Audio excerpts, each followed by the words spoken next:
Partner కావచ్చు లేదా parents కావచ్చు, మిమ్మల్ని ఎప్పుడైనా ఏదైనా అన్నారనుకో, నీకు ఈ డ్రెస్ బాగాలేదనుకుంటా, నువ్వు ఈ మధ్య మరీ బద్ధకంగా తయారయ్యావు, నువ్వు అస్సలు ఇంత ముందులా పని చేయట్లేదు, అలా ఏదైనా అన్నారనుకోండి, వెంటనే వాళ్ళ మీద అరిచేస్తారు కదా. అలా కాకుండా జస్ట్ వాళ్ళ మాటల్లోని కంటెంట్ని మాత్రం అబ్జర్వ్ చేసుకోండి, దాన్ని హార్ట్కి తీసుకోవద్దు. ఎలా అంటే ఇప్పుడు ఒక మబ్బు వచ్చి సూర్యుడిని కప్పేస్తుంది కదా, అప్పుడు ఏం జరుగుతుంది, మనకి మసకగా వెలుతురు కనిపిస్తుంది, పూర్తిగా చీకటి పడిపోదు కానీ కొంచెం వెలుతురు కనిపిస్తుంది, కానీ దాని ఇంటెన్సిటీ తగ్గిపోతుంది కదా. అలాగే ఎవరైనా సరే మిమ్మల్ని విమర్శించినప్పుడు వాళ్ళ మాటల్లోని పాయింట్ ఒకటి నిజమైతే దాన్ని తీసుకోండి. ఒకవేళ నిజం కాదు, వాళ్ళు మిమ్మల్ని కావాలని పాయింట్అవుట్ చేసి ఇబ్బంది పెట్టాలని క్రిటిసైజ్ చేస్తున్నారు అని అనిపిస్తే మాత్రం ఖచ్చితంగా దాన్ని ఫాగ్ లాగా ఇగ్నోర్ చేసేయండి.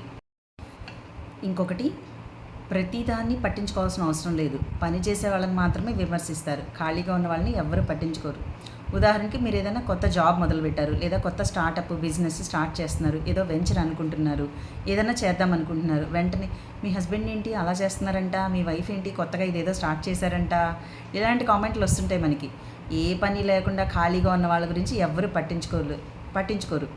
మిమ్మల్ని క్రిటిసైజ్ చేస్తున్నారు అంటే మీరేదో పనికొచ్చే పని, మీ జీవితంలో మూవ్ ఆన్ అయ్యే పని చేస్తున్నారని అర్థం. సో దాన్ని పాజిటివ్గా తీసుకోండి.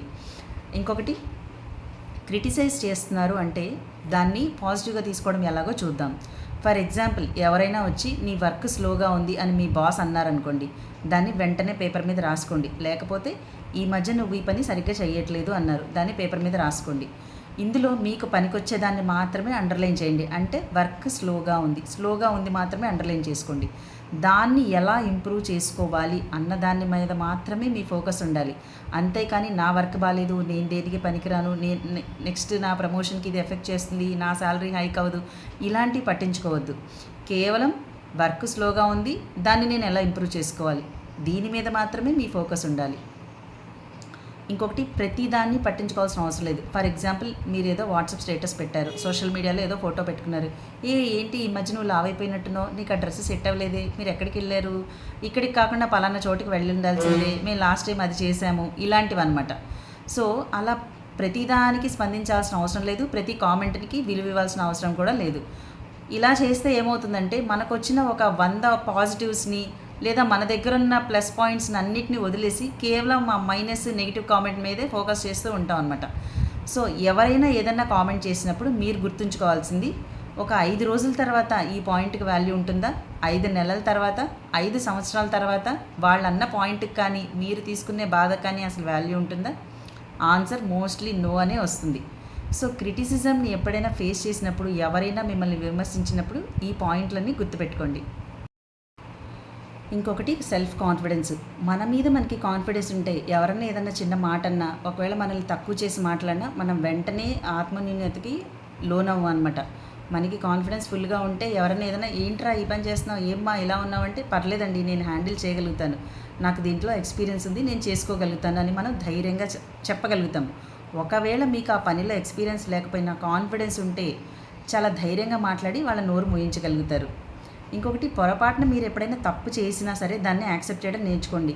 మీరు ఏదో మెయిల్ తప్పుగా పెట్టారు, లేదా ఇవాళ మీరు వేసిన ఆర్ట్ బాగాలేదు, మీరు వంట సరిగ్గా చెయ్యలేదు, దానిలో ఇవాళ ఇది కుదరలేదు అంటే దాన్ని జెన్యున్గా ఒప్పుకోండి. అవును, ఈ మెయిల్ పెట్టేటప్పుడు నేను ఏదో హర్రీలో ఫోన్ మాట్లాడుతూ పెట్టాను, అందుకే తప్పు వచ్చింది.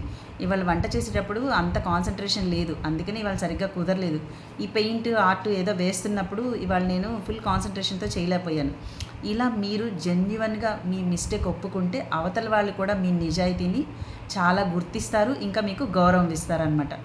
ఇంకా లాస్ట్ వన్, ఎవరైనా మిమ్మల్ని క్రిటిసైజ్ చేసినప్పుడు వెంటనే రియాక్ట్ అవ్వకుండా ఒక చిన్న పాజ్ తీసుకొని సింపుల్ బ్రీతింగ్ చేసుకొని ఆ తర్వాత అవసరం అనుకుంటే మాత్రమే వాళ్ళకి సమాధానం చెప్పండి.